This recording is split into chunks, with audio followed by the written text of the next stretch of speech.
Бәріңізге сәлем. Аты жөнім Мауянов Медет Мәдениетұлы. Қарағанды қаласы білім басқармасының нөмір 2 арнайы мектеп-интернатында музыка пәні мұғалімін. Осы мектепте тірек қимыл аппараттары зақымдалған балалар білім алады. Осы орталықта өнерлерін шыңдап жатыр. Балалар денсаулықтарының ерекшеліктеріне қарамай, түрлі байқауларда жеңімпаз атанып жүр, өнерлерін шыңдау үстінде. Өте талантты, талапты балалар. 5-ші А сынып оқушысы Іңкәр 1,5 жасынан бастап өнерге деген антасы өте зор болды, анылдап өлең айта бастады. Жалпы әнге деген, өнерге деген талпынысын осы сабақ кезінде байқап қалып, көп баланың ішінен таңдап алып, осы мектепшілік вокал үйірмесіне жазып, әрі қарай өзімен жеке жұмыстар жасадым. Іңкәр өзі ізденімпаз, өте талапты. Мұғалім, ана өлеңді айтып көрейік, мына өлеңді айтып көрейік деп, өзі әрдайым ізденіс үстінде жүреді. Іңкәрдің сол қасиеті өте ұнайды маған. Өйткені ізденген адам, талапшыл адам осы өмірде бір жерден жарып шығады деп ойлаймын. Алла қаласа Іңкәрді үлкен сахналарда көреміз деген ойдамын.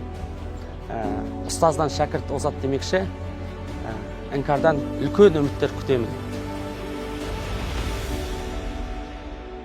Осы Жұлдызай байқауына біз I Feel Good деген өлеңді таңдап алдық. Өзі Іңкәрдің жан дүниесіне жақын бір әндердің бірі. Іңкәр өйткені өзі өте көңілді, сондай ақ жарқын қыз, аузын ашса жаны көрінетін, сондай бір көңіл күйде әрқашан адамның жан дүниесін сезе білетін, өзі әр әнді алған кезде толықтай сол әнді сезініп, толықтай шыңдап шығаруды жан дүниесі өте жақсы көреді. Жұлдызай байқауы арқылы біздің балаларымыз үлкен сахнаға деген жолдама алып жатыр деп ойлаймын.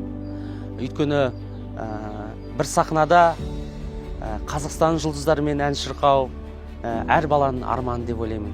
Сондықтан да осындай игі іс жасап жатқан, осындай республикалық Жұлдызай байқауына үлкен алғысымды айта кете отырып, осындай байқаулар көп бола берсін деп айтамын.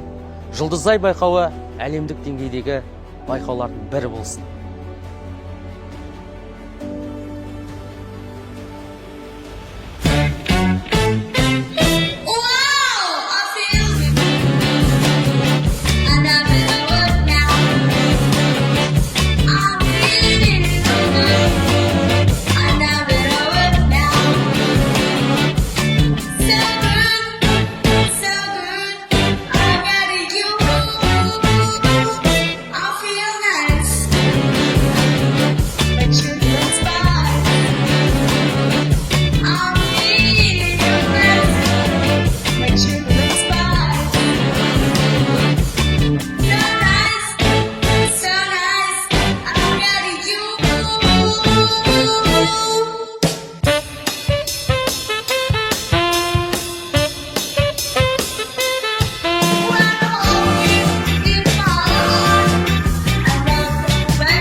Жұлдызайға дауыс бер, маған жұлдызды сәт сыйла.